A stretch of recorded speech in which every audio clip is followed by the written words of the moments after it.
the end of the day, and we're all very tired. We've heard lots of interesting talks. I was lucky enough to hear Hannah and Josie speaking earlier about leadership. So I've asked you to come down and just tell us a little bit about what you were talking about. So if you introduce yourselves and tell us why you're here and what you've been talking about at the conference, that would be great. Yeah, of course. So I'm Josie. I'm a GP registrar down in Wales.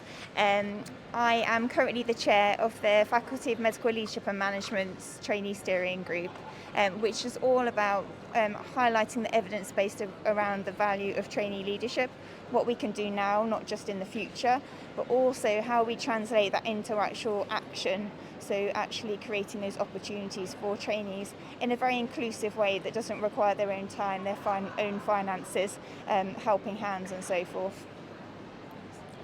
Hi, I'm Hannah. I'm an emergency medicine trainee up in Manchester, and I was the previous chair of the Faculty of Leadership and Medical and Management. And we were doing our session around junior doctor leadership, so how you can get involved, what you can do. So some of the previous speakers spoke about different leadership fellowships and some of the great things that people can get involved in across different specialties and across different areas of the UK. But we focused on what trusts could do. And we were introducing something called the leadership commitment. So I was really interested in your talk actually because as a junior doctor and F2 myself, you kind of spoke to the whole of the junior doctor kind of cohort and talking about the challenges which we face in trying to make things better in a challenging working environment. So would you be able just to share for people watching who weren't able to come to your talk a little bit about what you were saying about kind of junior doctors and how we can get involved and help? Yeah, of course. So I think, I'd really encourage anyone who wants to go to our website, look at the leadership commitment, look at everything else that the TSG's developed. So it's all hopefully really accessible, really practical, but it really undermines how trainees, junior doctors can do anything they want in terms of the leadership sphere, from their F1 on the ward, running a cardiac arrest, up to sitting in a boardroom, actually raising the voices of junior doctors, their experiences, which are really, really unique and actually add to the work that the boards do, and can make a huge difference in terms of, really high-level, system-level projects and things like that.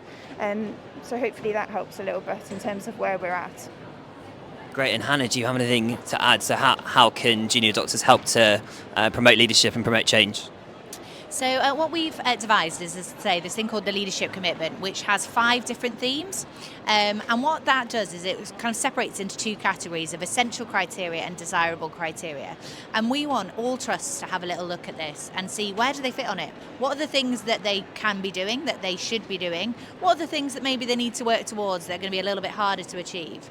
And I reckon every single junior doctor can have a little look at that document and then why not take it to the Director of Medical Education or the Medical Director and say, hey, there's this thing, where do we fit on this? I know some things we do we do anything else? What could we do? And kind of use that as a way to have that discussion to try and open those doors. Because as Josie says, it's great to go and get involved, it's great to go and sit in one of the board meetings, but it is a bit nerve-wracking asking to do that, and this way it's kind of a tangible document that you can take that might just help open up those doors.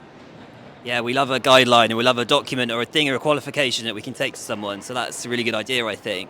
I remember that you had some really good examples of ways that we can help to promote leadership and QI in your talk. Would you be able to give a few examples for people watching about things that they could do other than sort of take a document? Like I think we talk about journal clubs and those sort of things.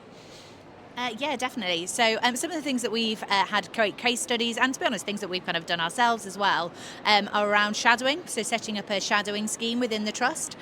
So asking to go and shadow your medical director, see what they actually do, what does it mean? But then also inviting some of those people to shadow you back. So I've had people follow me around the emergency department, which I think is fair to say is pretty eye-opening for them. And actually it was a really nice opportunity for them to speak to staff as well in a slightly different context. So that's one thing. Setting up QI showcases and forums, opportunities for junior doctors to showcase their work, but getting some of the senior leaders to come and listen to that and just give prizes. It's a really good way of kind of bringing 2 groups together. Junior doctor forums is another one. I know that there are lots that are set up for kind of maybe more contractual issues, and it might be that you could do that as part of it. Or you could set up something that's just for junior doctor leadership development that kind of takes a slightly different focus. Those are just some of the ideas. Yeah, and I mean, we've heard a huge disparate amount of different ways, and I think it really needs to be tailored to what the junior doctors need in that region. So, for instance, you can have Q&A sessions with board members and things like that, or you could even set up your own kind of journal club, as we've talked about. You could get involved with the TSG in terms of we deliver a webinar program all about free access to leadership development.